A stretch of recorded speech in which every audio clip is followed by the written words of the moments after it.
guess we kind of just get on with the show. So my name's Palme, and I'm the host of Two Scientists, and David, my husband, is tinkering in the background there over on Facebook.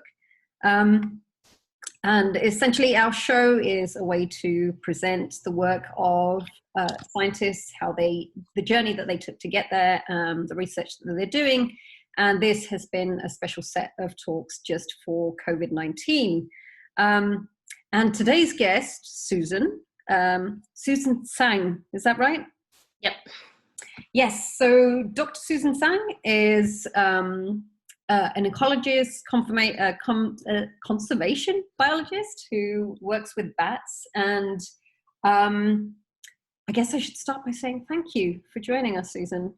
Yeah, thanks for having me. I'm glad that people want to talk about bats because we never get to talk about them otherwise. So bats are cool. So I guess my only real connection to them is that we work on a protein which is involved in heat and chili pepper sensing. Oh, yeah. Yeah, so it's the same protein that's been suggested as a mechanism for infrared sensing in vampire bats. Yep, I remember that. I thought that was really cool. Yeah, vampire bats have so many cool powers. It's like they're like the coolest bat. Absolutely. But you're in New York right now. How are you doing there? I actually went back to Maryland because I haven't been back in a month. I need to pay my bills. So I left my brother with my parents now that he's out of quarantine and can take care of them. So I came back here and I'm under required quarantine so that I make sure I don't have anything also.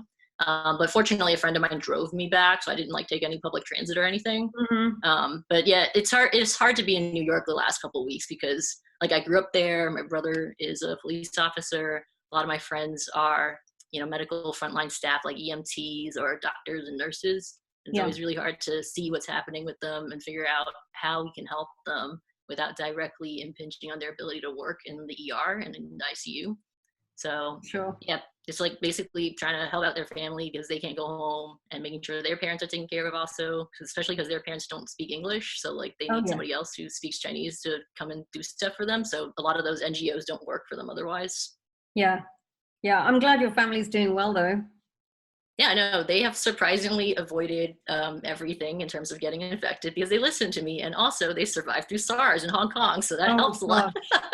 Yeah. So yeah, no, they are very keen on the whole, wear a face mask, wash your hands, don't touch your face because they've done this before, and the SARS thing went on for so long, and I was a teenager at the time, I think. So I remember that happened, and I was rushed home actually to New York away from Hong Kong when they were like, oh, there might be an outbreak. And they're like, get the hell out of here before there's no more plane tickets. Oh, wow. Yeah, because you're originally from Hong Kong, right? Yeah, and we were visiting our family at the time too because it was like a holiday. It was bad timing. No shit. Yeah. I always have some weird bad timing happen when I visit home. So let's give our listeners a little feel for what we're going to be talking about in this conversation. And tell us about your training and how you ended up working in your particular field. So I'm actually trained as a geneticist, and I work on evolutionary biology and biogeography of these particular bats called flying foxes. So most people think of bats as these tiny little balls of fur and they eat insects and they echolocate, but mine are these giant bats. They're like the size of your forearm and their wingspans are as long as I am tall. And I'm only 5'2", so not very tall, but also a very big wingspan. So the giant bats are the ones that I work on, and they all eat fruit and they drink nectar. So what they do is that they use sense of smell and their sense of sight to actually track down their resources and find roosts and find food. So it's really different from what people usually think of as a bat, but they are super important for the environment, not only because they are pollinators, but they also disperse seeds. A lot of times when you go to these South Pacific islands, they're the only native mammal there because they were the only mammal able to make it there. And they would serve as part of a guild of seed dispersers with medium-sized fruit doves and pigeons, but a lot of those have become extinct because people ate them. So the bats are now the only seed dispersers on some of those islands. So there's a lot of places that really depend on them there. And also in Southeast Asia, they have a lot of plants that are really important for the economy and for the forests that are dependent on these bats to create seed banks and to actually pollinate them to make sure there's like high genetic diversity and the community is healthy. And we found that a lot of places, you know, when plants get separated because of fragmentation, because people are urbanizing, bats are the ones that can cross over, generalist species anyway, that can cross over these spaces and then help connect these plants still so they can maintain some level of genetic diversity. So that's not something that you would always expect. Birds sometimes behaviorally don't like to cross these kinds of gaps. Mm-hmm. So, you know, these bats don't care. Like the biggest bats in the world in Malaysia, they can fly from Indonesia and then cross the strait into Malaysia. So like they do that every single night to feed. And they have these, you know, really powerful wings that are they're just amazing to see because you can hear them like actually flapping like leather when you like are really close to them. So they're just really cool. And it's something that I fell into doing because I just am fascinated with flight in general. So I found myself studying, I worked on birds before. I worked on some butterfly, dragonfly stuff, and now I work on bats. So I've done a lot of flying things and understanding how flying is actually really an impact on what you do. So we end up going to these remote islands and nobody else is there. And I catch a bat and it's like, oh, no one has caught the species for 50 years. This is the first record of it in a long time. And what happens is then they suddenly say, wait, what's the population status of it? And nobody knows because we caught like 2, right? And these are not the large colonial ones, but these are singulets that are in the forest. And so they're actually really hard to capture and ensure that you capture them because we don't know anything about their habitats and their feeding ecology. So we rely a lot on working with the community to understand where have they seen bats, where have they seen marks on trees or marks on fruit. And when we start talking to them, you know, we know that they are interested too because they are dependent on the fruit. And so they start asking us questions and we start creating partnerships with them where we can do community conservation and work directly with those people to then protect the bats that we do find there and make sure that people don't go out and hunt them. In Indonesia specifically, there is a very large bushmeat market in Sulawesi, which is in the central part of Indonesia. And a lot of that marketplace is where people get these pictures of like a row of these burnt bats that are like on sticks that actually are in the news a lot right now when they talk about bushmeat instead of the ones that are in China. So there's a lot of work that I've done with my Indonesian student who is now at WCS Indonesia, and working on wildlife hunting is a very new issue compared to working on like fragmentation and working on climate change and conservation. There's not as much data for most animals that are hunted, and in Asia, Southeast Asia, the defaunation of animals, so the removal of animals from forests is actually a bigger conservation problem than climate change because you have a lot of what's called paper parks. So they're listed as national parks. They're supposed to have protection, but have no animals in them because people can still go in and hunt all of them. You know, so there's been a lot of criticism for some countries where they have that happen, especially for like rhinos in Vietnam, for instance. Mm-hmm. So there's a lot of these types of problems where it's very centralized to this direct exploitation of the animal instead of only the indirect impacts, which they are also feeling. So there's like this double impact that's really driving their declines. And unfortunately, we don't know a lot about these animals. Like they're either endangered already or they're threatened and they're very rare. And you can't know anything about them and then protect them. You can't make a species recovery program if you don't know how to protect the species. Mm-hmm. So we actually ended up doing a lot of work to make sure that everywhere we went, we talked to the government, we talked to the local community, and they talk to each other now so that they have an idea of what is going on with the bats and how that impacts them directly. And so we try to keep in contact with them. And Indonesia is an interesting place to work because a lot of people like to keep up with each other very informally via like WhatsApp. Uh-huh. So we have like different WhatsApp groups for different islands of people we've worked with. And everybody's really into Instagram. So like there's like an Instagram account for our community stuff. And it's really just a way for people to see that their work also has a wider audience globally. And then they feel excited about it also because they haven't been able to connect with the wider world yet.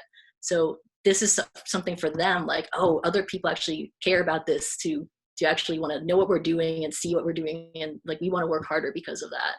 And they once told me the first time I met one of the communities, they said to me, "Oh, so where are you from?" And then when we told them, "Oh, we flew from Jakarta," and they're like, "No, no, no, where are you like actually from?" Because like, you know, your face, right? And I was like, "Oh, okay." So I told them, I was like, "Well, technically I'm from Hong Kong, but technically I also came here from the U.S. because I live there now."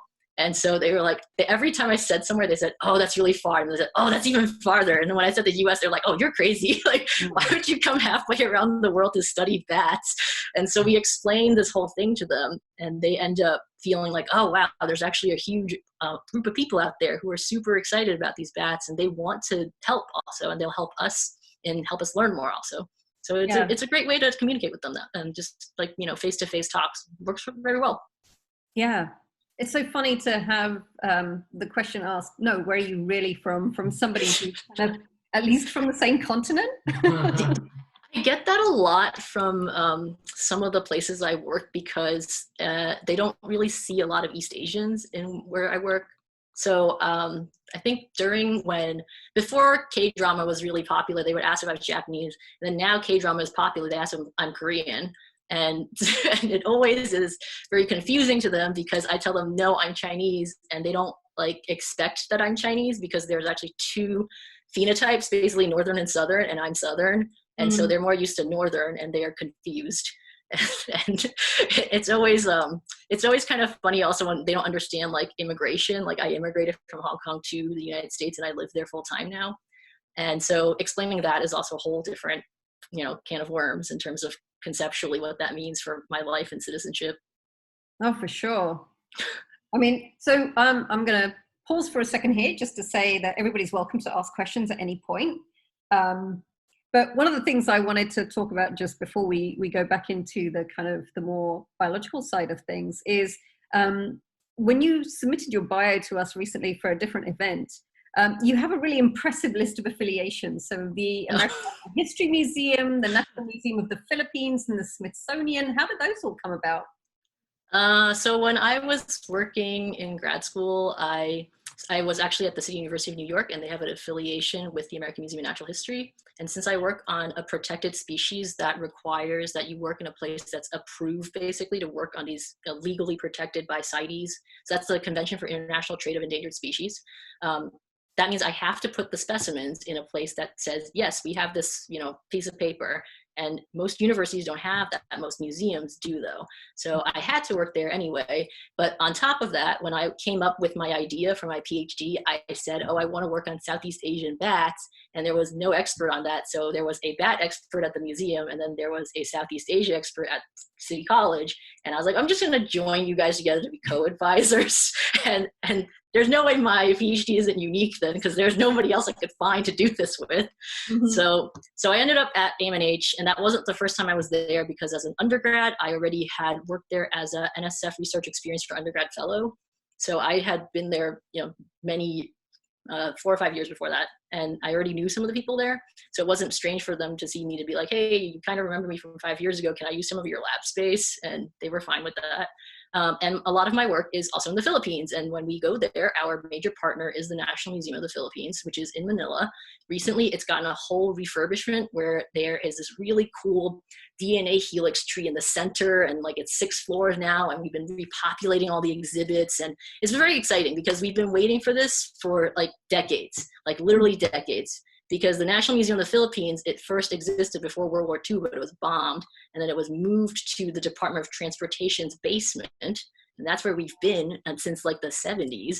So this is finally like a building we've been waiting for so long to exist. And there's so much space for the public. The staff are really excited to get freezers and more lab space and more specimen space. And I've been working with them for a long time, but my PhD advisor has been also working with them for decades before that. So we know a lot of the same folks, and the mammal people actually know the same folks I know in the US. And so it was like an easy connection, just even indirectly. So I ended up working with them a lot, and we're really good friends, and we talk a lot about just random things all the time. You have to have a good relationship with whoever your field partner is, because you are alone with them for like hours and hours on end. And then the Smithsonian came about because I moved down to DC after I finished my PhD. And at the time, there was somebody I was working with in DC, so I had to have an affiliation with the Smithsonian to continue some of my research and also work with some of those people. So the Smithsonian has multiple units, and I was first affiliated with the National Museum of Natural History, which is the one that's on like 10th and Constitution. And then also the National Zoological Park, which is where our mammal genomics team is living mostly. So because I do a lot more of that kind of stuff, I am usually at the zoo instead of the museum. But when I work on the bat collection, I actually am at the Natural History Museum because it is one of the largest mammal collections in the world.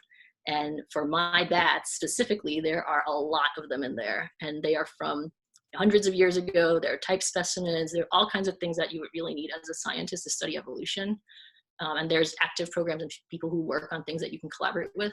So I ended up kind of still am working with the Smithsonian in that way. And yeah, there's just a lot of places that I've somehow become affiliated with. It's hard to explain otherwise. It's just, I have been very fortunate. I think this is also why I tell people that half the time success is based on like luck, because I just happened to luck into the fact that my PhD advisor was available, and then, you know, she was able to help me. And that's really a credit to her because she's great and she really tries to help all the students out to connect them to different people. And she introduced me to a lot of people who was working in my field that could potentially help me. So she knows what to do as a good mentor. So that really helped. And my other advisor also knew what to do as a good mentor, even though he was new at it. We just talked a lot about it. So he would ask me like, should I do this? Should I do that? And he asked my opinion because I was his first PhD student. And so I just talked back to him all the time whenever I disagreed. So it was fine. Yeah, I wonder if that was the same reason that I had such a good relationship with my PhD supervisor. So I was only his second student. And I'm guessing very that, new. You know, it was really still a learning experience for him. So he was super tolerant of a lot of issues I had during my PhD. But so with regards to your research, this is going to be a bit of a two-parter because our friend Robert's asked a question as well. So what do you mean by the term biogeography? And what is your favorite fact or anecdote about bat biogeography? Is there anything like Darwin's finches as a flying organism? I can think of one. Okay, so the first part, biogeography, is the study of why animals are where they are. And then when you add the genetics component, it adds a time component. So that's phylogeography. So we're understanding where animals are at what time and why is that. And we use genetics as an indirect tool to tell us that. But we also have to understand, obviously, their environment and some of the natural history to understand what we're interpreting when we get this evolutionary tree that shows the relationships. So I really like biogeography because I'm actually a very big fan of history also. And this is basically a way of studying history of a place by understanding the wildlife and the plants and forests that are in it also. You actually can tell a lot by if something is more Asiatic, like if an island has more plants and animals that's from Asia instead of from Australia, it can mean certain things about when that island had arisen. It can verify the hypotheses that are given for the geology of those islands. And oftentimes geologists, they estimate what they can based on what they have for their information. But if you have other data, other lines of evidence that show the same thing or disagree, then they can continue making their science happen also. So it's a really good place to work interdisciplinarily. When I was an undergrad, I actually also had a geology major because I really like rocks and fossils. So it's actually very helpful that you know something about that. And now I'm working with people who are in biogeography. But for the most part, most scientists who work on that focus on like genetics, some ecological modeling also. And then the second part, let me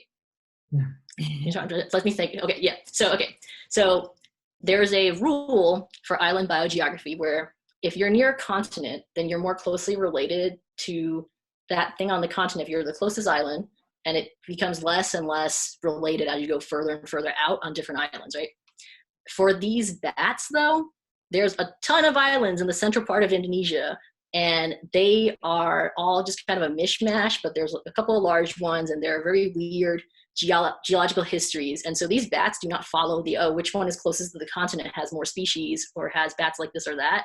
And it's because they can actually fly. So because they have directed flight, not, they depend on wind and they depend on other movement of land in order to get somewhere, they can decide where they want to go.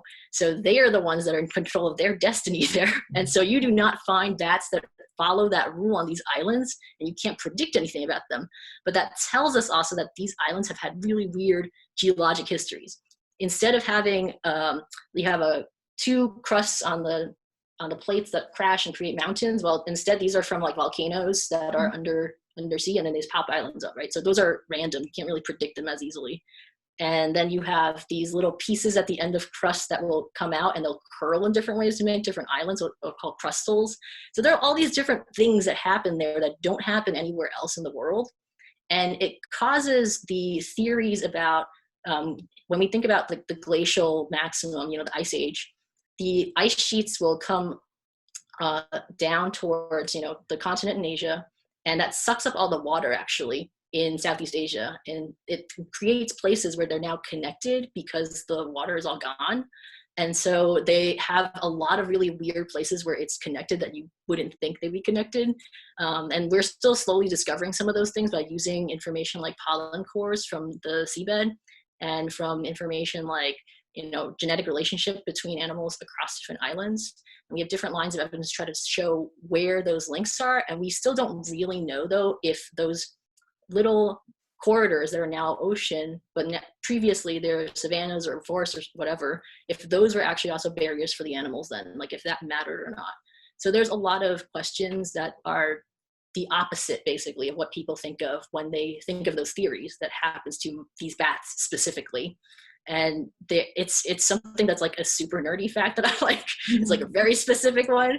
And most of the time when people ask me like something simpler, I just tell them like, well, they actually drink a lot of nectar, and people just don't even know that. So when I tell them like, yeah, that's why they're really good at pollinating, because they're really silly and they stick their faces into the flower and it's just all over their face and they don't care. So they do that for every single flower because they fight over them. So it's really funny to see them. We have a lot of camera trap data to show that also. So it's hilarious watching them at night. Oh, that would be so cute. It's adorable. Are there links that we'll be able to put up on our website later? So my students are not online, but I know there's another Pteropus researcher who has some of her camera footage online, so I can probably send you a couple of those just to show people like what it looks like. And she works for an NGO in Malaysia also, so she is very focused on trying to protect them as well. Okay. So obviously one of the things that's really going to be affecting your studies and the populations of bats in general is climate change. Yeah. So David asks, what's the expected impact on the habitat of the Asian bat? So it depends on which bats you're talking about. There are so many bat species and they're also different from each other that climate change will have different impacts on each of them. If you're talking about bats, there's actually over 1,400 species and in the world globally, right? And a lot of the more cosmopolitan and common ones are probably not going to be as heavily affected because they're tolerant of change and they can live in urban environments and live with humans to some, effect. But the ones that are really rare and they're on islands are really threatened because climate change is going to end up, one, the island will probably disappear, but two, before that even happens, you're going to lose the wetlands and mangroves that are surrounding the islands. And a lot of times these bats that I work on and other bats depend on those spaces. And those mangroves are also nurseries for a lot of marine fish and shrimp and the things that go into the ocean that people care about. But we haven't really studied how those relationships work between the terrestrial and the marine yet. So that's something that I'm going to be working on in the next year. So there's a lot of these impacts that we're already seeing them, and we just don't know how specifically they're applying to animals, but we know that their habitats are shrinking because of that. With a lot of cave bats, they actually have microclimates and microhabitats within the cave. So that's why different species choose different parts of the caves to roost in. And if you change the climate outside a cave, then you're going to change the microclimate inside it also. And so you're going to see that shift also in terms of where they're going to be and where you would expect them to be. Their prey base is different now because a lot of insects are really being heavily affected by climate change. And a lot of insect bats are obviously, the majority of bats are insect bats, and so they don't have food anymore. And so it costs them more energy to hunt in order to find something, or their prey base changed, or, they're not focused on the same things that we thought they were previously, and we don't know what they're eating in some cases then. There's a lot of work right now by people who want to understand how these bats that like to hunt in the air, they eat things like these locust type things and like moths and things like that will be bad for crops, but we don't have enough information to know how much that impacts it in Asia. There's a little bit of data in the US for things like cotton, but in Asia, we haven't really studied that to like a great, degree. So we don't have data, and it's going to impact a very important staple, which is rice. And so that's going to be a big problem. So climate change is going to be really bad for that. And then also for fruits, you're going to see native fruits, they're often being pushed out because they have invasive crops and other things that humans prefer, taking over their space. And so the native plants that are not there anymore, some of the general bats will still eat them, and then they'll also eat the invasive plants. What happens is then the non-native ones slowly push the native ones out, and they outcompete them in order to take up that space. So then you lose the native plant community also. And then these bats will then have to shift their diet. The generalist species will be okay. The specialist species will not be okay. The specialist species usually are very picky and only eat the native plants, and they rarely eat the non-native plants. They're very tied to these native plants. They're used to it. They're specific to that. And because we didn't know that until very recently for some of the species I work on, then people were just like, oh, it's fine because you just have some gardens out there and then the bats will be fine. It's like, no, you have to plant native plants, and we've been saying that for insects and other stuff too, but now also bats. So there's a lot of that matters, because a lot of the food that you see in the supermarket that are plant-based, a lot of those are also dependent on bats, and people don't really realize that. Sometimes birds also pollinate things, but birds might have a plant that is evolved for a bat, and they cheat by like poking a hole at the bottom to drink the nectar instead of like going through where the pollen is. So the bat's doing all the work and the bird is cheating, and a lot of birds do that. So they're not very helpful, and it's not very helpful to just have these birds that do that. So you need the bats there. There's a lot of climate change is also just modeling how, if there are diseases like the white nose syndrome that's impacting the bats in the US right now, if their range is going to shift because things are either getting hotter or colder, or how it's affecting the ability of it to spread without showing up in populations in between where it might not be the best microclimate for it, but it's still like a carrier. So we don't know anything about that either. Like we're kind of like, okay, we're worried about how it's spreading, and it's already very upsetting that it's spreading slowly from the east all the way to the west coast. And I remember earlier last year, I think in the summer, like one of the first reports was like, oh, they found it in Washington State or California. And we were like, oh no, like that's the first one that's on the West Coast. Oh my God. So everybody was just like, oh man, we don't know a lot about the West Coast ones compared to the East Coast ones, because we've had people caving here for a long time. We've had people working on the particular populations here that have crashed because of white nose. And we don't know if there are other things like white nose that will happen to the bats that will, drive down a lot of these problems. And then on the other side, there's the fact that a lot of people are switching to wind energy. Mm-hmm. And it's not that wind energy is bad, but the thing is that bats actually do not go well with wind turbines. So you have to actually, when you fly towards a wind turbine, there is what's called random chance that you bump into the turbine and you die, like as an animal, like a bird or bat, and that's fine. But the thing is that if you're near a wind turbine as a bat, you will also die, and it's caused by a physiological change that bursts them. And so they cannot be near them, and sometimes they will also go together as a group, and then you will have them run into the blades as a group, and it's not just a singular event. So turbines can actually be slowed down, and a lot of companies have been asked to slow them down anyway or turn them off completely. And those times are when there's not very much wind anyway, so the bats are flying, so they're not making that much energy. It doesn't really change that much of what they're getting, but the companies refuse to do that. And so this is a problem for the wind turbines that are built on migratory routes for bats, because a lot more of them are being impacted then. And so certain people who work on wind energy have been talking to groups that are in energy, talking to states that are trying to plan what they will do with their wildlife and make environmental assessments when they try to decide what happens there. So there are other impacts that are not just from nature, but also from our choices and what we decide to do as humans to combat climate change. And so we have to be very careful about these like negative impacts that we don't think about, because we didn't know this beforehand, that migratory routes and how that's going to change that. So yeah, it's unforeseeable, a lot of these problems. And I'm sure there are other unforeseeable problems that we have not thought about yet. They're just so key to so many parts of the ecosystem, because there are so many different species that do different things, that we really don't know how much we're going to screw up the environment even more if we don't protect them and don't help the populations recover. So we are working on what we already know is a problem, and there will be more problems that come up afterwards. Yeah. So you think, saving of the bees is sucking some of the energy out of your Save the Bat campaigns? No, no, no. It shouldn't be save the bees. It should be save the pollinators. We're all in this Ah, together, right? We're all in this together. It's the bees and the bats and the birds that do it, right? We're all in this all the guild. We bees. serve. It's everything serves a different purpose. So yeah, we're all in this together. And I think this also went on the internet like viral last year, but there was like a picture of the supermarket with the fruits and the produce, like removed all the ones that depend on pollinators. There was only Oh, about 20% of what was the produce there left. And that's true because a lot of those are very animal dependent. A lot of plants cannot move, obviously. They don't have seeds that are very light that can go on wow. the wind. So they need an animal to either eat the fruit and then poop out the seed somewhere or carry the seed over to somewhere else so that the plant can repropagate. But people don't know that until you tell them most of the time. So we have to actually like do a lot more communication with the public so that people understand that. Oh, for sure. So, kind of related to that, Eric asks, how do North American bats differ from Asian bats? And in terms of that's in terms of their role in flora and fruit sustainability. So for Northern American bats, there's actually one bat that people call the tequila bat. It's this bat that's actually more in Mexico and the southwestern US, and it pollinates agave, which is what tequila is made of.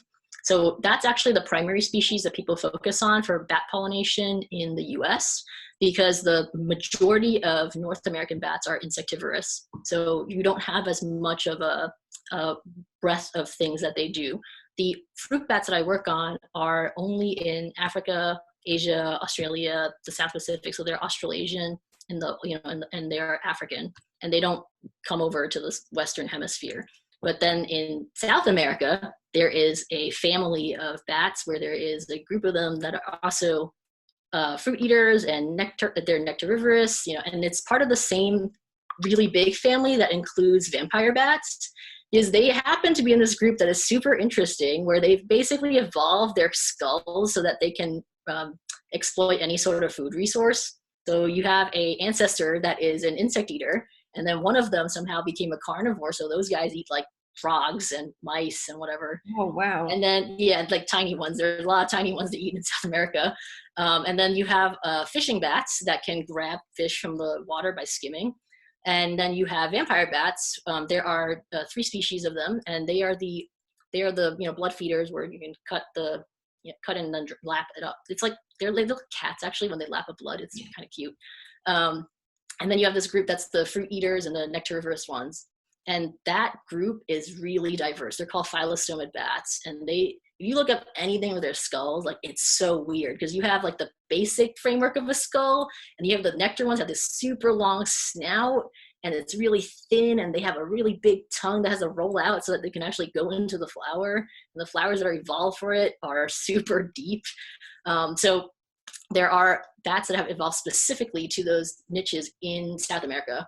For here with the Leptonicterus, the tequila bat, we actually really need to care about it because the way that agave is collected in farms, it will reduce the genetic diversity of those plants. And if you have something like a plant disease, it can wipe out that entire crop, basically. So that's really unhealthy for the plants. And what you need is like to mix in some genetics from the wild agave, right? That would be better for them. And what does that is the bats, because they will be the ones that are crossing across agave, different areas of Mexico, different areas of Southwest US, and that helps maintain that genetic diversity so that the crop isn't as vulnerable. Now you see a lot of people doing what's called they're like bat-friendly tequila. So instead of cutting down all of the parts that when you make agave, you cut down all the entire crop, and you just leave at least like 1% of it for the bat, so that they can still go in, then that's enough to at least say like, okay, we're trying to make it so that they have habitat basically and food, right? But before, people used to just cut everything down. And so having a lot of people work on the social science aspect to go out and talk to people and understand how they use the resources and then make plans for how you can improve their livelihoods and also improve that for the bats also, by giving them a flight corridor that allows them to migrate, because there are now actually plants that are there that they can feed on. In Southeast Asia, we have this issue of conflict because you have a lot of farmers who grow crops like mangoes and bananas and things that are really soft and easy to eat. And fruit bats love that because they can just stick their face in and just like mash it around them. It's like, they're really lazy. If they could just lie in some bananas and just swim and eat them, they would. Yeah, there's a captive colony somewhere that I've seen that actually, so I know this is true. So farmers always blame the bats, and a lot of times they blame them because they see holes and other things in their crops, or they say, oh, I lost money.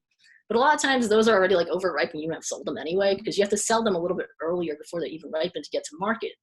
So there's actually no conflict in terms of what the farmer wants and what the bat wants.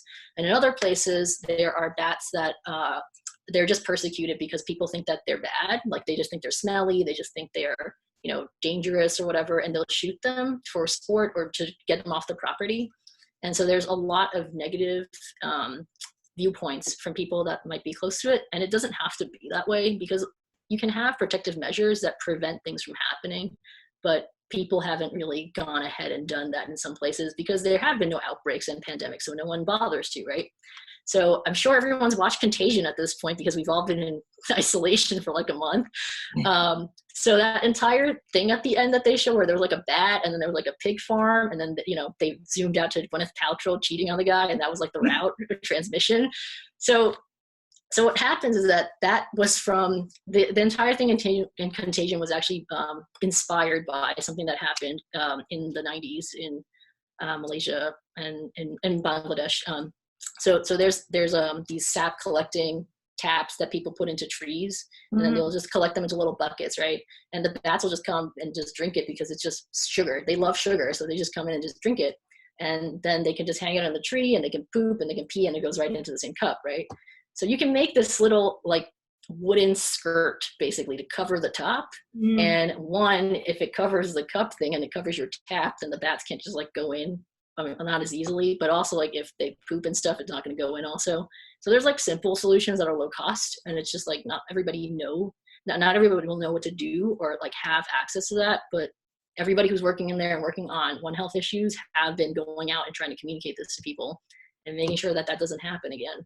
So there have been a lot of efforts to try to prevent the next pandemic by creating solutions that are between communities and bats and benefit everybody. But there's not enough of that going on because we are very reactive when it comes to pathogens and when it comes to pandemics. And so we're spending way more money reacting instead of just being preventative and spending like 10 times less money. Yeah. So this is going to be the perfect pivot because you're starting to answer my questions before I ask them. So David and I have essentially been binging on pandemic porn recently. Any documentary, any show. And one of the ones I really liked was Pandemic, the Netflix show. For us, this was the first introduction to scientists preemptively looking at viruses developing within certain kind of colonies of, whether it be bats or birds. So can you tell us more about the work that they do in that realm? So there was a very large, like a big science kind of project that involved people from all over the world, scientists from all over the world called PREDICT, and their purpose was to go out and to sample everything that could potentially be there. So bats, rats, birds, right? And then they understand the viral environment because you have viruses just around you all the time, right? It's just in the background. And then some of them happen to be in species, like in wildlife, not just bats, right? In all wildlife. So everybody has their own little, what's called a virome, which is your personal viral environment. And humans have a human virome also, So all these animals have something that is not affecting them. And we don't actually know what that is for a majority of species. And we only know that if we would go out and have sampled them. And so this particular project picked these large groups that are often implicated in being the source for viruses because they supposedly are the ones that pass it to like domestic animals that can then have more contact with us. But you look at a lot of these pathogens, the intermediary or even the original host is from a domestic animal because we have contact with them. And so we're increasing our risk by touching them a lot. When it comes from wildlife, a lot of times it actually has to go through an intermediary and then into you. It's very rare that it's not like a bird's gonna poop on you and you're gonna get the next SARS, that's not how that works. Unless you get pooped on by birds like a million times a day and it happens every day to you, right? So it's people kind of misunderstanding how that transmission route happens And we don't actually know as researchers necessarily what was the original thing and what was the not, the intermediary that actually facilitated that change that will then spill over into humans. And we're very bad at explaining to the public what a reservoir host is, and I think that's part of the problem. So a reservoir host, basically, they just have these pathogens, not just viruses, but bacteria, right, and all these other things, and they just co-evolve with this animal. So they're all fine, everybody's cool. But then somehow this pathogen will jump onto some other animal, and this other animal is not evolved with it, and it just happens that this particular pathogen can attack that animal because it evolved in some way where it can. And so now that animal is sick, so it's called pathogenic. It's pathogenic, it's a disease now. It's officially a disease, right? And so then something happens with this animal. This happens to be a domestic one that goes into people a lot. That animal like coughs onto humans, and it was a respiratory virus, and so it spread onto them because the humans have the droplets on them. And now it's probably the first time it didn't work. The second time it didn't work. But there is, a pig farm with millions of pigs, and every single day they're in contact with them multiple times. You're going to get a chance where something happens or one of them might infect them. So this is what happens when people also go into forests, where you're basically saying this is an interface that normally doesn't happen if you just have it by random chance, but because you're going into there often, you're increasing the number of chances that you're sampling the potential to get a transmission spillover event. So we actually do not know a lot about how that first step happens, because we don't know in the environment what those interactions are for some of these animals, but we do know when they're put in places like wildlife markets, they are being put in unnatural spaces, in unnatural interactions also, where they can then poop and pee on each other and cough on each other and all kinds of other things, spit on each other. And they are also very stressed, so they might be compromised, their immune system might be compromised, and they will then end up being more likely to shed virus in their poop and their pee and everything else that then people touch, and eventually that ends up spilling over into people. So there are these levels of contact that we are creating that did not exist previously, and it's just ramping up as we cross over more and more into these natural spaces. So wildlife markets are one of the best examples of how we do that. But you also have logging farms, for instance. They build roads into a forest, and that increases access to parts of the forest that were previously inaccessible. And so now you're increasing contact with humans with these really rare spaces that previously had no human contact, and now it's trying to deal with humans coming in once in a while just to cut down the trees also. And these animals could potentially be hunted and brought to the market, but also they might be transmitting something to people that they previously would never have done that because they were just deep in the forest. So there's different types of things that can happen to cause these interfaces to happen, right? There are a lot of people that have lived very, well with bats and other animals that have viruses and things that we are concerned about. Like, there's birds that live in the city. There's bats that live in the city. People don't realize this, but every little gap in space in their houses in the suburbs probably have bats. So there's bats like everywhere, right? So people don't seem to realize there's bats and birds everywhere in cities, as long as you don't have just concrete, right? So those animals are evolved in a way where they're tolerant of human change, and that's why they're not, dropping viruses left and right onto the population, and they're not, different viruses every time that we have to deal with. So there are animals that have somehow figured out a way where that works. But most animals cannot do that because they have evolved to be very specific to their environment, and they are very sensitive to change. And we sometimes actually use the presence of those species to understand if the environment is crashing. And a lot of those animals, that is what it's indicating, is that there are none of these anymore. And we used to see them in the 70s and the 50s. And so now we know that if that's not there anymore, there's probably something wrong with this environment that we don't even understand yet, and we only started studying this place and we use it as a baseline, and that is like it's already crapped out as an environment. So we're just introducing lots of possibilities and chances for bats to spread those into another host and into humans. And I think a lot of people have centered the conversation around the wildlife market and around how the first case of it spread from the wildlife market into people. And in those cases, it doesn't always have to be a bat. It can be anything else that was in the wildlife market. It's just we've never really sampled those animals for pathogens. So the pathogens that might be in animals, because they're the most commonly trafficked ones, we might know them for primates that people buy for pets. We might know them for some birds that people buy for pets. We don't know them for pangolins. We don't know them for civets. We don't know them for a lot of snakes that are there. They're different species. We don't know them for these really specific fish in some cases, or specific amphibians that people also buy as pets. Like, there's some really specific stuff in that background that we just have never sampled, and we just always go to the go-to, which is bats. And so if you're going to look for something, of course, there's going to be more of it. So you look at the domestic animals, obviously we've been looking at that for a long time. So we have tons of research to show they have tons of viruses.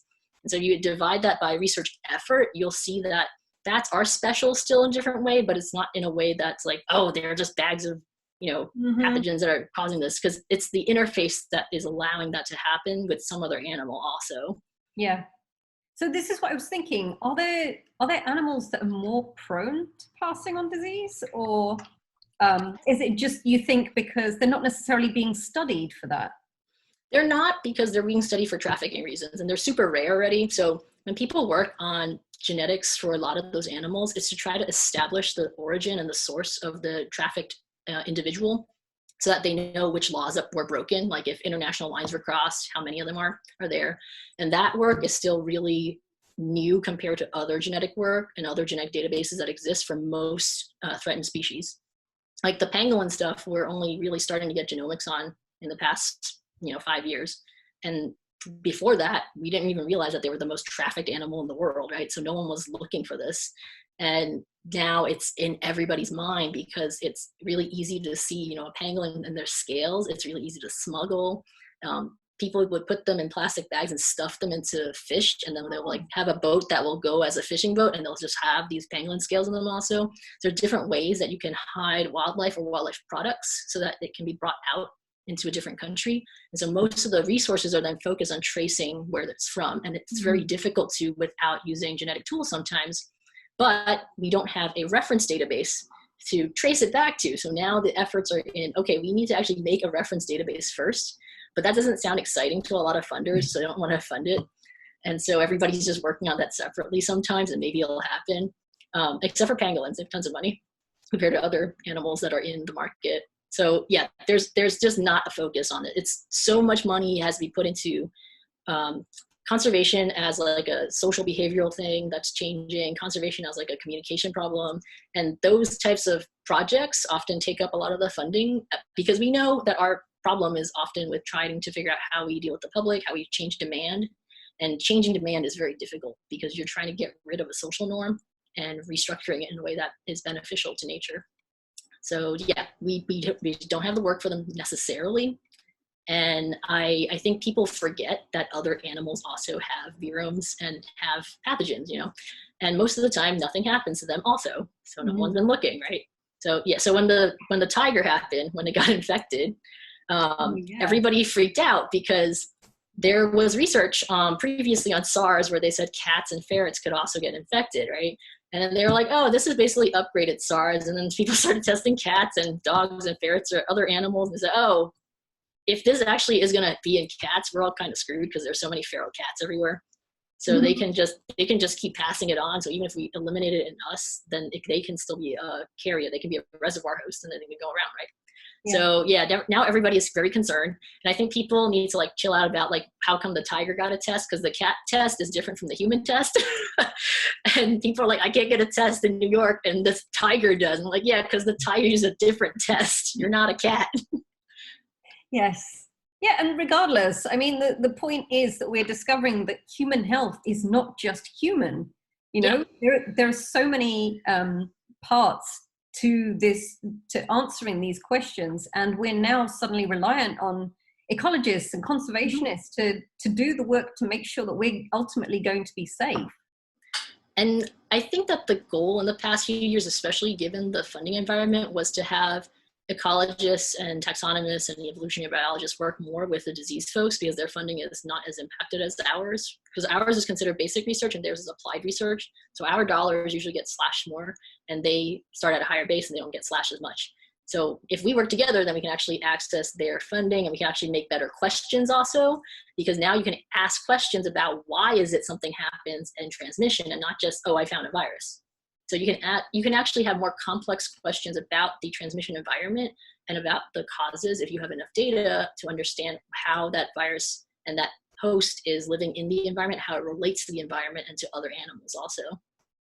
Yeah, so this is kind of related to your funding issue. So one is from Robert saying, how do you think the crisis will influence infectious disease and ecology funding with an increased profile on one hand and bad economy on the other?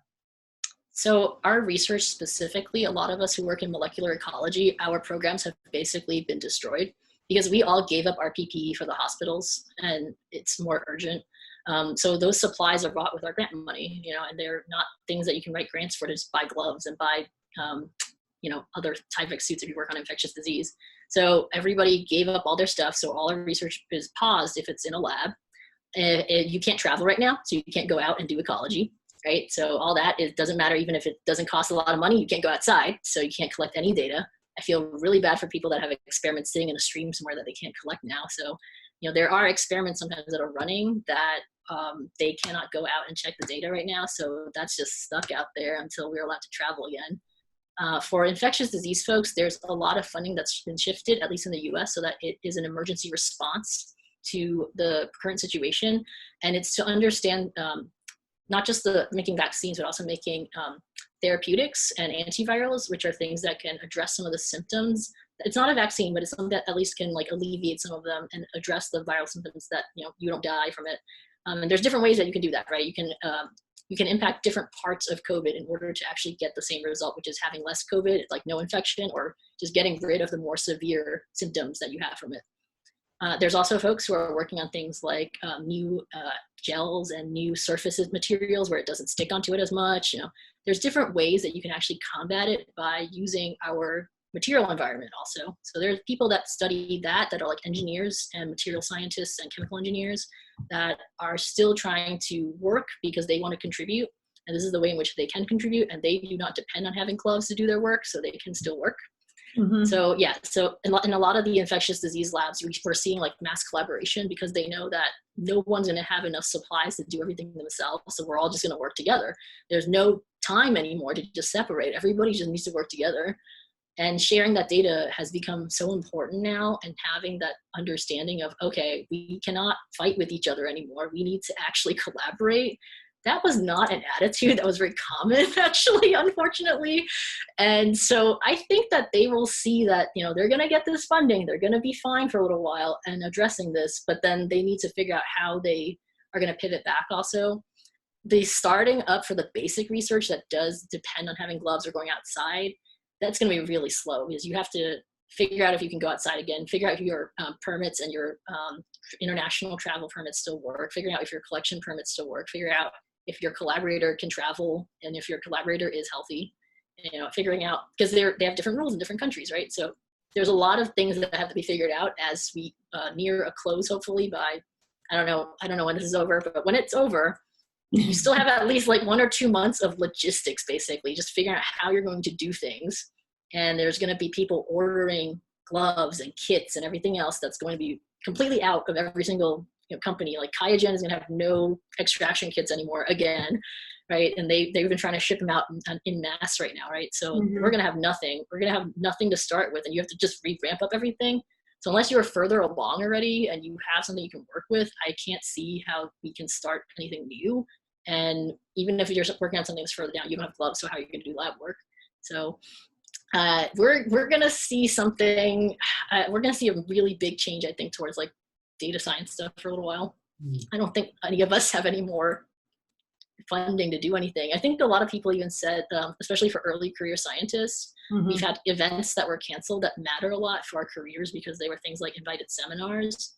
And now that they don't have that, it's harder for them to prove that, like, oh, we have accomplished these things. Yeah. So a lot of scientists are actually leaving it on their CVs, and they just put canceled because of COVID. And it seems to be like everybody says, well, we all know what this was at least, so that's our excuse. And if it's postponed, great. But if it was just canceled completely, they're just going to put that there, just be straightforward with it. Yeah. So we will see what happens. Nobody knows. We're just a whole new world right now. I'm really starting to wish that I'd ordered some kits a couple of months ago. Those are the things you never think about. You're like, oh, I just have like 200 of them on a shelf. That's enough. I don't need to buy more. And you're like, well, now I can't do anything because I have no kits. Yeah. So on the flip side, there's a question from Gwen. I assume it's Gwen and not Etienne this time. And she says, did the quarantine confinement have any impact so far on their way of living? And I'm assuming she's talking about bats. So I would assume this is a hypothetical right now because you don't know. We don't know. And I don't think anybody will know for a while because we can't go outside. We can't handle bats without gloves, right? That's not allowed. You have to wear your PPE when you handle wild animals. I think the supposition is that most other animals that are tolerant to human disturbance have been doing well because they can just now go roam in the city that nobody is kicking them out of. Presumably the bats are also going to be doing that, but like lights aren't turned off in streets, so it's all the same really. So those urban tolerant bats are probably okay. The ones that are in the forest though, I have no idea. My main concern actually, because the quarantine was not for bats only, but for other threatened animals that are poached, because most of the time you need boots on the ground, not just from international folks, but from the community itself to patrol very large spaces like national parks even. And now you have nobody patrolling them. And so you have hunters and poachers that can go in very easily and take things, and you wouldn't even know until your tracker is found in a different country, right? So there's a lot of problems that we can't address because we're locked inside, and we shouldn't go to those places necessarily though, because I'm in a very heavily infected place. If I go to an isolated remote place and I introduce it to that community and they didn't have it before, then suddenly they're all infected. So it's not ethical to be going to places like that, especially because I work on remote islands where it can then stay and become a reservoir to then pass back outside, even if we addressed it in the rest of the world. So there's a lot of issues with going to remote spaces where you just shouldn't do it right now. And so you just have to wait. And it's agonizing sometimes to watch, like, well, every day that I'm not out there, there's like some tiger that's going to die. So that's terrible. Oh, man. And actually in the news from a couple of days ago, they said in South Africa, there were 6 rhinos that were poached and trafficked out. And they found out that, I think, Wednesday. So yeah, that's happening for sure. It's just, we don't know how much, and we don't know what's going to be at the other side, because we don't know how long this quarantine is going to be. And different countries were impacted at different times also for the quarantine. So we're going to not have the same release time. So we have no idea. Yeah, so this question from Etienne, I guess, could also apply to the fact that you haven't been watching the bats for a while. And he said, given what you mentioned about the impact of climate change, what kinds of ecological rescue strategies could be used for Asian bats? So for the fruit bats, especially the big ones that I study, one of the best things to do is restore mangroves. So mangroves are actually a very small percentage over all of the global environments, like 7% or something, but they're super important for everything. They're important as spaces for things on land. They're important as nurseries for things in the ocean. They are protecting the land from erosion. They have, this ability to basically siphon out the metals, and then they can just have clean water go into the fresh water. They have all these things that they do. And yeah, people forget, right? And so when you calculate the productivity, and this is how people used to value ecosystems, right? They calculate the productivity based on how many plants there are and the number of species and how much energy it produces. And so that's why the rainforest and the coral reefs are always the most productive, right? But now when you look at what does it actually do in a way that actually impacts us directly as a society, mangroves do a lot, and it's not been valued for that. And so their economic evaluation is now much higher than it used to be. But we've drained most of the mangroves in the world. And so if you are eating shrimp that is really cheap, it's probably because it's from Indonesia or it's from Thailand, and they drained the mangroves there to build aquacultures, and then they farmed the shrimp there. And that gets exported cheaply overseas. And we've actually seen an increasing global demand for shrimp. So that's spreading out more and more. It used to be just Thailand was the number one, and now it's both of them competing for number one. So there's a lot of issues like that people don't realize. Mangroves are also something where you do need a lot of time in order to put it back together, right? Because you need to have a nursery where you would have grown some little mangrove trees, and then you have to put it back out there, and you have to have people that have the time to put them out there and check on them, because they are next to an ocean a lot of times. That's not a very good place for some of them. And you have to plan how you're going to build it so that ocean doesn't impact it. Not a lot of people know how to restore mangroves because it's not an environment that we've done a lot of work on to know how exactly is the best way to do it. And species of mangrove trees vary across the world. So you have multiple species in places in Southeast Asia, if you're on a different island, for instance, but you might have the same one on the continental ones that are in Asia. So you can't just plant the same plant and hope that it works in the other places also, because it would be a non-native. And we don't know that either. We have no idea. So yeah, so I think that actually is the most important action, because that environment, it will be impacted by climate change in a way where, you know, the oceans are rising and stuff. But mangroves, you have to remember, they have these really crazy roots that go like this. So it goes over the ocean water. And there's actually islands sometimes that are just made of mangrove trees, and then like dirt gets collected in the roots, right? There's a lot of crocodiles in them. I've walked in some of these to go to bat colonies, and it's dangerous. Don't go. So most people should not go there. Thank you money for that. Nat Geo. Nat Geo loves sending me to random places. So yeah, so I think that might be something that people can also think about as a ecosystem that they might not know as much about. But if you look at the equivalent in the US or in temperate zones, you can think about them as wetlands. And wetlands also have the similar kind of function. It's the same, you know, functionally, where it's that liminal space between the freshwater and the seawater and saltwater. So it's doing kind of a lot of the same things. And your freshwater supply is really important, obviously. And we are going to have a problem politically and, you know, economically with having a lack of fresh water in the next 50 years. So you want to protect your freshwater supply and your aquifers and everything like that. So you want to maximize your ability to protect it. And mangroves do serve a purpose in relation to that because of filtration and because of protecting against erosion. So that's really important. And nobody thinks about that most of the time. Yeah, so I mean, as someone who lives in Florida, we have a lot of amazing scientists at USF who are working on maintaining and restoring mangroves. Right. So yeah, we feel your pain. Yeah. But on the subject of kind of helping improve pollination, this is from Eric. He says, do bat boxes in our backyards help the bat population, or is this wish sustainability? Do you recommend effective sustainability practices in North America? And he says, in the Midwest. So the bats that are in the US are mostly insectivorous. So when you put a bat box out, you're going to get one of those insectivorous species. And they all kind of, you know, bunch up into little bats, and there's like 100 of them in a bat box or whatever. There are certain bat boxes that work better than others depending on the space that you're in. And it very much depends on where you put it. So some people just build it and then they put it in a place that might not be great for a bat. Let's say it's too close to your house and the lights go on, like a sensor goes on, and it's a random light that would make the bat not want to live there. So no bats will come to a bat box because of that. You want to put it somewhere where, you know, it's dark and there's actually like a food source nearby, and it's probably protected from squirrels and snakes. There's all these guidelines on Bat Conservation International. They have a whole thing about like bat houses. You should check that out. They actually hold events where people build bat houses, and, you know, like as a community, and you can just buy one if you're too lazy to build your own. But it's fun to build it actually, because it's really easy. So I encourage people to do that just as a way to help.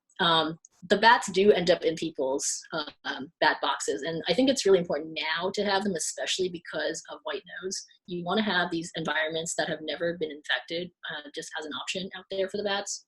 And I think that white nose is. Can you explain what white nose is?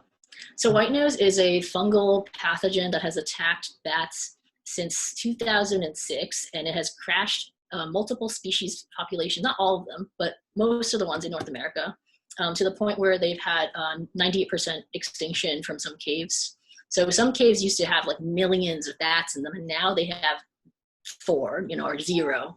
You know, like it's gone, right? So because it's a very quick spreading one amongst the population. And when they hibernate together, they're all going to pass it to each other. What happens is this fungus basically, like, it eats up all the energy in the bat, and the bat wakes up too early. It's still winter, and then it goes out and it tries to find food because it thinks it's spring, but there's no food because it's still winter, and then it dies. And that's actually one of the first bats I saw that had white nose before we knew what it was that. I just happened to be in college in upstate New York, so we had no idea what that was. And we were just like, why did we find a dead bat in the middle of winter? Like, that doesn't make any sense, right? So yeah, that's a major concern because it's affected many of the species. Even the ones that are tolerant to the infection have had population crashes, not as seriously, but, you know, pretty seriously enough where their populations are not as common as they used to be. It might have contributed to some of the amounts of insects that people see go up in some places that might have depended more on bats than on other animals to eat those insects. For a lot of that, white nose problem. It's basically spread slowly from New York and upstate New York, and then it goes kind of outwards towards the north and then around the Appalachian Mountains. So it went south and then it kind of goes around, and it's made its way to the Midwest kind of slowly. But because most of the work on animals from the state is on big game animals in the Midwest, sometimes the data on Midwest bats is actually like pretty scant. Actually, there's like 1 or 2 studies here and there. Some master's students might be working on it right now, but it's not as common as like people studying it on the coasts where they have these huge caves. And these huge caves come from the fact that, you know, the mountains that were there were very old and they've been hollowed out over millions and millions of years so that they have caves for these bats to be in, right? It's not really the case when you have just plains and we don't know where they're roosting. So we have not done a ton of work that will address that specifically in the Midwest.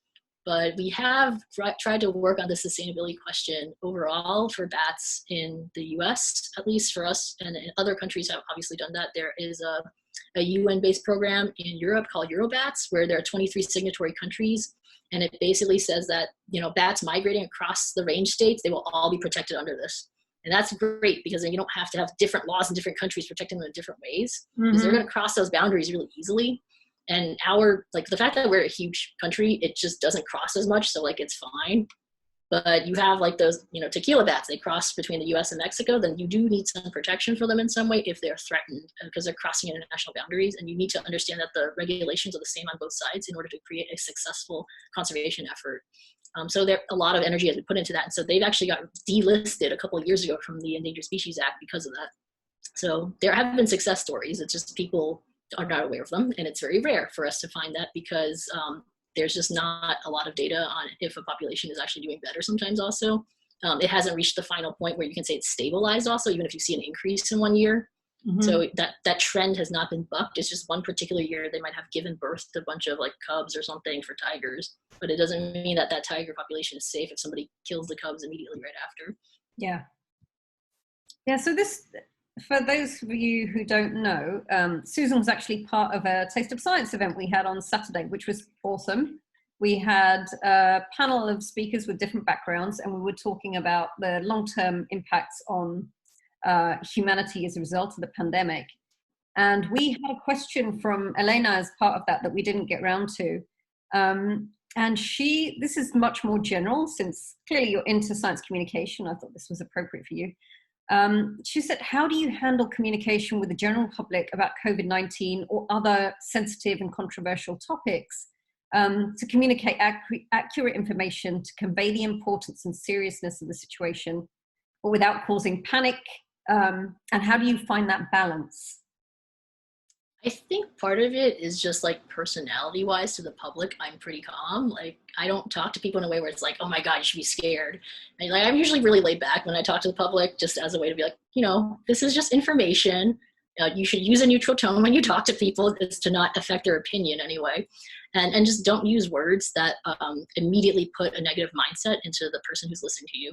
So instead of being on the defensive, we can use words that help bats and help other animals by using things like, you know, if we study bats and study their genomes, it will help us understand the functional genes that allow viruses to actually invade hosts, and that actually can help us protect ourselves. And so I did not mention any words about bats being like reservoir hosts or holding viruses in the way where they're blamed for being sources. And those types of things are helpful when you're trying to convince people that this is important. This also applies to when you're trying to talk to them like, well, you know, and sometimes if you use excuses like, well, all of these animals have it and it's all in the environment, like it doesn't work on people because it's obviously like, you know, it's one of those like all lives matter kind of excuses that doesn't work. So yeah, it's not true, you know, in ways like that, right? So they end up not saying like, oh, we don't believe you because that can't be true, right? So then they just dismiss you and then they don't listen to you anymore. And so I never say that to the public. I should mostly say that within other scientists and people that are interested in science. They actually mostly want to know like what happens with the bat. Like when you tell them, oh, they are able to live with them because they evolve flight, and flight causes this constant fever state. So their immune response is depressed. And so they're constantly just like really healthy because they're flying everywhere, basically because they're running a fever that's like, nope. And then these viruses are just hanging out like, okay, well, nothing's happening. But that they have a really different type of system basically for working with viruses that we don't. And so that's why they can tolerate all of them. And so they're really cool, and we should understand how they did that so that we can induce similar states if we needed to, for instance, or we can induce something that has the same type of reaction in our own, cures or in our own antivirals and therapeutics. But I don't think people see that as like, when you just say they just have viruses, they don't see that as like a benefit. But when you look at how you study viruses and how you get vaccines, you have to study the virus in the original host. Mm-hmm. You need to understand how it's actually part of the host and why the host is tolerant to it, right? So like the first vaccines were made by studying the viruses a little bit more. They understood like, what was it, cowpox? Like they understood in cows, and then it wasn't, and then they brought it to humans, right? So they actually didn't directly put it in humans first. They're like, oh, these milkmaids all seem to not get it. Why is that? And then they realized it was because the cows give them a similar version, and then they applied it to humans. So that's a very basic way of finding a new vaccine, because it's an animal we have more contact with. But for bats, it's the same. You just need to understand the host better to see what happens, to see how that transfers to humans and how it applies to us. We do that for all kinds of other things. It's just people get scared when they say it's a bat, and then they just don't look at it anymore. Yeah. So, I mean, from a more personal point of view, obviously there's been an increase in racism against Asians, and this has been in pretty much every country where you have any population of them. And do you think there are ways that you can use science communication to combat people's understanding of, I guess, so one of the things I was reading recently was about wet markets. Now, I have to admit, I'd not heard of them before. And a number of people that I know who are from or lived in East Asia at some point said, well, wet market is just a market, like it's a produce market for me. That's what it means. Yep. And there are petitions going around to ban these things. Yep. So how can we help kind of combat that? That's a lot based on how governments understand what is a wet market and what isn't. And I think that there needs to be a distinguishing factor of, this is just a wet market that has produce that people eat. This is a wet market that has a ton of wildlife that's illegal that you haven't shut down for some reason yet. And those are the ones that you really want to be focusing your resources on, because you don't have law enforcement everywhere, spending their resources going out and closing mom and pop little shops selling produce. That's just dumb, right? But you do have them in places if there's illegal activity.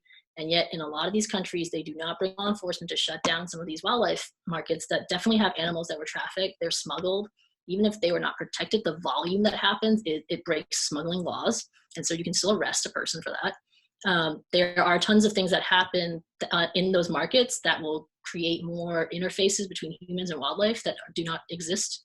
Especially when you deal with places like Indonesia, they bring stuff all the way from Papua to Jakarta. And that's a big difference. And then sometimes those get shipped out to other places afterwards too. So you're crossing these huge distances that make it really hard to track with just, distance and models that we used to use for viruses and how they spread. And it makes it very hard to track sometimes. So that's why like contact tracking is really important, like specific contact tracking. So we haven't done any of that either, right? So the cops, I think, need to be able to, and like the law needs to be able to distinguish what is actually a wet market. And they should just say like a market that sells wildlife. Because people still eat meat. A butcher with pork is still a butcher. But if you have, and usually the pigs are dead already by the time you bring them to the market. But like if you have a market where you're selling live birds, you're selling live civets, you're selling live primates, you're selling live bats, these animals are still existing, and they're still shedding, and they're still being stressed, and they're still being in contact with one another in a way that could potentially end up in viral shedding. So those animals and those types of markets exist, and they're not just called wet markets. It's just there are like specific types of wet markets that are wildlife markets, and sometimes they are in the back of the produce part of the wet market too. So you want to shut those guys down. You don't need to shut down like the people selling produce up front that have nothing to do with them. Go get those guys in the back that have been selling birds for 20 years illegally, and they haven't. So that definition, I think, matters a lot. And I think the lack of understanding in a global sense of what a wet market is has caused some of these problems for people, like saying like, oh, they should close all of them, this is a problem. That's not what it means, really. Technically, if you go on a street like in Vietnam and there's like a granny selling you some ingredients like produce or like the garlic and something like that. That's kind of part of a wet market on a corner usually, where there's a bunch of old ladies sitting there selling different things. And it's just like a street wet market though. And when I was a kid, we lived in Hong Kong. All of the places we bought our produce from daily was a wet market. It was like the back alley of the block we lived in the ghetto.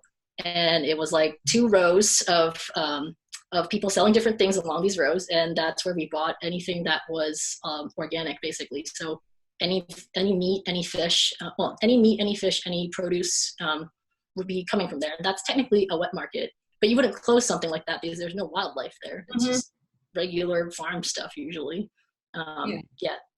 It's just legally, they just need to be more specific. And I am sure if it comes down to writing something legal, they have to be more specific. So I don't want to judge what's going to happen until I see a draft legal document, because then they can get more specific to say, this is what we mean when we're calling it that in this document. Or they can just give it another name and say, that's what we're going to refer to it as in this document. And that's going to be the law and the regulation. But that hasn't happened yet, so I don't know. I think that that's going to be a really big problem if they just said all wet markets are banned, because there are some things that are wet markets that people aren't even aware of. And they will be, shut down, or they'll be harassed off the street by the cops, and you'll suddenly have a ton of people who can't buy food, or they can't sell their food to other people to make money. And you're going to have a different problem than from the cops, not just the wildlife. Yeah. So essentially the people who are calling for these things, who don't understand the culture or what the words mean, should potentially do a little bit more reading before they react to things. Yeah, I found that to be true of a lot of things. Like in terms of being Asian American, like if you go on the street, it doesn't matter if you're Chinese or not. Like if you look East Asian, basically everybody's going to be like, oh, go back to China. And like a lot of people who were Korean or like they were Japanese are like, yeah, we're also really aware of this right now, because like we're getting harassed also. And like I have young children and some people are violent, so I have to be really careful about when we go outside. And now they just stay home because we're all isolated, so it's fine. But when they have to go buy groceries, like I have to go by myself because I don't want to have more of my family potentially be infected also. I don't want to subject them to this possibility. And a lot of people yell stuff at you from across the street very loudly. It's basically what usually happens. Like I've had some lady yell at me from across the street. I had some lady who was like coming up to the supermarket, and I was trying to get around her because she was walking really slow and she was talking on her phone. And as I was coming past her, she like elbowed me with her phone hand, and she was like, argh! And then she yelled at me a little bit. I was like, aren't you talking on the phone? Like, why are you yelling at me? Don't do multiple things at the same time. Just talk on your phone. Go away. So that's it. Yeah, weird things have happened recently. But yeah, my South Korean colleague said that her niece and nephew were being harassed in high school. Like, people, get over yourselves. I mean, it's also this particular administration happens to be one that says it's totally fine to be terrible to other people in minorities. So that actually engenders an environment that encourages that type of action. Whereas, usually people have shame, and so like it doesn't happen as often. Have shame. It usually helps. It's the peer pressure. It works. Yes, let's have more peer pressure at least for those kinds of activities. So I think, honestly, we could carry on talking to you for hours. We should probably get on with our lives. But before you go, we asked you to think about a story for a segment we called The Dirt. And we know that generally field biologists and field scientists have the best stories to talk about themselves and embarrass themselves in public. So yes, dish. So my story is about when I went to this mangrove, this island that was very remote, and there happened to be Komodo dragons on it. So as a background, Komodo dragons are not only on Komodo Island, they're on a lot of these little islands that are satellite to Flores in Indonesia. They can swim, so obviously they can make it to other islands outside of Komodo. And there are some of them that also occur in certain parts of Flores. But we were told that there was a giant colony of bats there, flying foxes, and I said, we have to go there then. There's no way we're not going there. So we went. And the first thing that happened as our boat pulled up into the bay was we said, oh, no, we can't pull up. There's a really big Komodo dragon like sitting on the beach sunning itself right now. And it was something like 4 p.m. in the afternoon. So it was very sunny, and we just sat in the boat for like an hour and just waited and just like chat. And then eventually it left, and we said, okay, great. Because then we had to really quickly bring the boat up, because normally we set up nets in other places to try to capture the bats. like at 4 because you want to do it before the sun goes down, and then you close the net and then you open it when dusk has passed. So we were behind on time because of the Komodo, and we were like, shit, we don't have enough people. There's only like 4 of us also this time in the boatman, so there's only 5 of us, not a lot of people. Someone has to watch the boat, so there's only really 4 of us. If there's Komodos here, that's really bad because you can't go somewhere solo. And my colleague looked at me, he said, you're like Komodo food size also, so you probably shouldn't go anywhere alone. And I told him, yeah, okay, yeah, that's legitimate. And then the forestry guy, the ranger, said to us, oh, there were some Germans who came here some months ago, and they told us there were 9 Komodos on here, like big ones, and they're like really, really big. And we said, okay, what do you mean by big? Because this is a very vague term. He starts drawing a line in the sand, and he just kept on going, and it was 3 meters long, which is like 9 feet. And I looked at him, I said, oh, I am definitely Komodo food size then. So we got to go with a buddy. So everybody's got to split up with a buddy. And the first day when we were there, we finished eating our lunch, and we had some bones from the fish that we had as leftovers, and we buried it in the sand. And some of the leftover rice, we buried it in the sand. The next day we come back, and we're in the boat again. And we said, it's the same Komodo that's coming. You're sitting on this beach. And we're like, wait a minute, what's it looking at? And then it has its head in the sand pit that we had put our trash in, our organic food trash, and it was eating the remains of our lunch from yesterday. And it was just sunning itself like, oh, free lunch, great, you know? So it was just chilling, and we just had to wait until it was done and go in. And once we did, it left, and it left this very long tail, you know? And when we split up, we took down the nets. We come back, and me and my buddy said, okay, we're done. We didn't have anything. I wonder what's taking those other guys so long. Well, maybe if they got something, it's really hard to take the net down then with 2 people, and like you don't have enough hands to get the bat out also. And he said, you know, I feel like I should go help them. I said, okay, you can go help them. You know, he said, we can't just leave the equipment here. Someone will steal it. So someone has to stay on the beach. And so he said, well, you can't go into the mangrove alone because we think you'll get eaten. So like, I'll go into the mangrove alone to find them. And then you just stay here. And I'm like, okay, this is a plan. It is noon. It is high noon, the hottest point of the day. You want to leave me alone on the beach where Komodos usually sun. Okay, that's an idea. So I waited for them to come back. He left, and I was just kind of hanging out on the beach. And then eventually there was this tall grass, and we hear this rustling sound. It was the same sound we heard yesterday. And we were like, oh, there's probably a Komodo there. And I was like, oh shit. And I look around, and there's nothing on the beach I can go on except this very tiny tree. The tree is maybe like 5 feet tall, maybe 6 if you count the top part that you can't climb on. And Komodos can actually, you know, lean up against some of those that really want to try. So I was just thinking, like, I just don't want to be on the ground.